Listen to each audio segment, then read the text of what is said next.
Here's an easy way to get the perfect alignment when mounting a spoiler.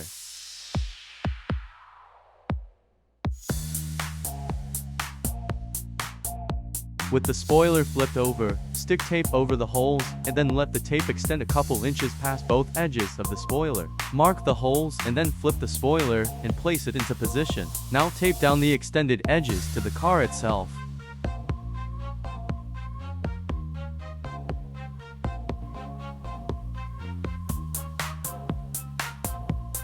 Remove the spoiler so the tape remains on the car. Now you can drill the marked holes and have it in the perfect location.